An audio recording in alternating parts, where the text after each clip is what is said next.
एक नए अध्ययन से ये पता चला है कि भारत में 6 वर्ष तक की लापता बच्चियों की संख्या में अप्रत्याशित वृद्धि का कारण लड़कियों का चुनिंदा गर्भपात किया जाना है। इस अध्ययन के अनुसार लगभग 1 करोड़ 20 लाख बच्चियों का गर्भपात पिछले 3 दशक के दौरान कराया गया। Centre for global health research के नेतृत्व में हुआ यह अध्ययन प्रतिष्ठित मेडिकल पत्रिका द लांसेट में प्रकाशित हुआ है। इसके अनुसार भारत में लड़कों के मुकाबले लड़कियों की जनसंख्या अनुमान से कहीं कम है।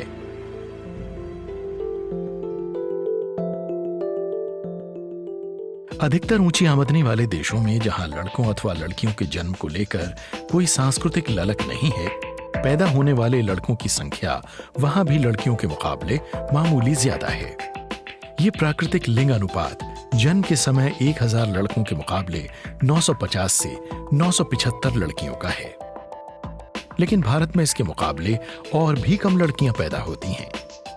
इस अध्ययन ने भारत के पिछले 15 वर्षों के दौरान राष्ट्रीय परिवार स्वास्थ्य सर्वेक्षणों में से 2.5 लाख जन्म के आंकड़ों का जायजा लिया और परिवार में दूसरे बच्चे के लिंग अनुपात पर ध्यान दिया गया। शोधकर्ताओं ने पाया कि जिन घरों में पहले बच्ची पैदा हुई, वहां 1990 में दूसरे बच्चे के लिए लिंग अनुपात 1000 लड़कों के मुकाबले गिरकर 906 लड़कियां रह गया और 2005 में ये और घटकर 1000 लड़कों के मुकाबले महज 836 लड़कियां रह गया। इसके विपरीत जिन घरों में पहले लड़का पैदा हुआ था, उनमें लिंग अनुपात में कोई अस्वाभाविक परिवर्तन नहीं दिखा। शोधार्थियों का यह निष्कर्ष है कि 2011 की जनगणना में उल्लिखित अधिकतर बच्चियों के लापता होने का कारण अधिकाधिक संख्या में परिवारों द्वारा गर्भस्थ शिशु का लिंग परीक्षण करवाकर उसका चुनिंदा गर्भपात करवाया जाना है। अध्ययन यह भी बताता है कि बेटे की चाहत में 1990 से लेकर 2005 के बीच के लंबे अरसे में मामूली परिवर्तन आया है। इस बात के सबूत हैं कि भारत में फर्टिलिटी घटती जा रही है और परिवारों पर बेटा पाने का दबाव बढ़ता जा रहा है। ऐसे में वो ऐसे साधनों की खोज के प्रति मजबूर से हो जाते हैं जिनसे छोटा परिवार होने के बावजूद उनके घर में कम से कम एक बेटा तो जन्म ले सके।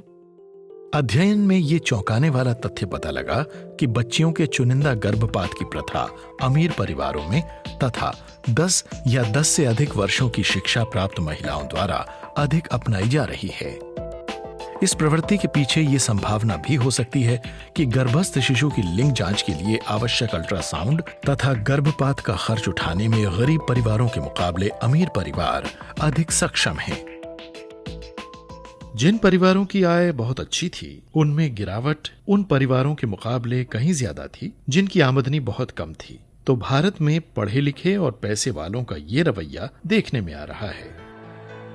वर्ष 1991, 2001 और 2011 की भारतीय जनगणना के आंकड़ों का प्रयोग करके शोधार्थियों ने यह अनुमान लगाया है कि पिछले 3 दशक में 40 लाख से लेकर 1 करोड़ 20 लाख बच्चियों का जन्म से पूर्व ही गर्भपात करवा दिया गया।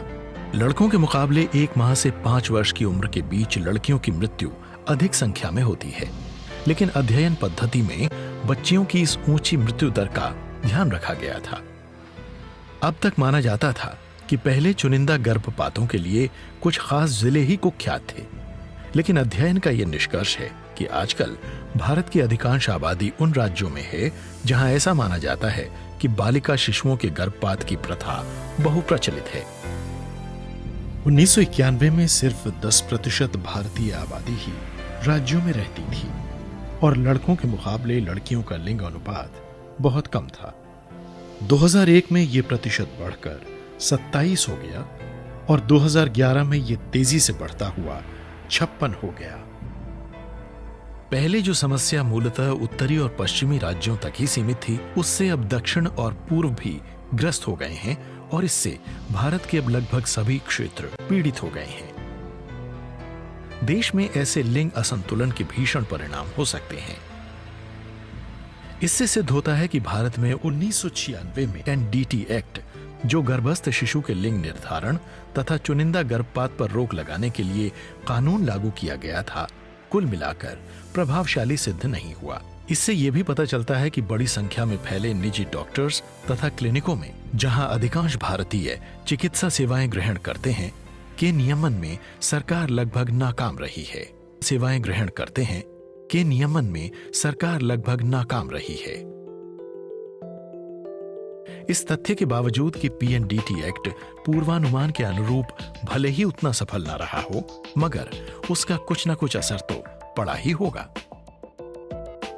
ऐसे कुछ क्षेत्रों में लिंग अनुपात की स्थिति कुछ सुधरी है, जो चुनिंदा गर्भपात के लिए पहले कुख्यात पाए गए थे। ये क्षेत्र हरियाणा और पंजाब जैसे राज्यों में भी हैं। शोधार्थियों को हालांकि परिवार में पहले शिशु के जन्म पर इस प्रवृत्ति का कोई असर नहीं दिखा, लेकिन उनकी चेतावनी है कि यदि परिवारों में सिर्फ एक ही बच्चा पैदा करने की प्रवृत्ति बढ़ी तो ये स्थिति बदल भी सकती है। चीन में सरकार ने एक बच्चा प्रति परिवार का नियम लागू किया तो उससे परिवारों पर अपने पहले पैदा होने वाले बच्चे का लिंग निर्धारण का दबाव भी बढ़ा। अध्ययन के अनुसार जिन परिवारों में लड़कियां पैदा हो चुकी हैं, उनमें गर्भस्थ बच्चियों के गर्भपात की प्रवृत्ति अधिक पाई गई। शोधार्थियों का सुझाव है कि भारत के प्रत्येक जिले में लड़कियों के चुनिंदा गर्भपात के आंकड़े इकट्ठे करने के वर्तमान प्रयास से इस कुप्रवृत्ति के घटने के आसार बन सकते हैं। इस अध्ययन से उन विकल्पों के बारे में एक राष्ट्रीय सबूत मिलता है जो परिवारों और समाज को भारत के ज्यादा संतुलित और सुरक्षित भविष्य के लिए चुनने चाहिए।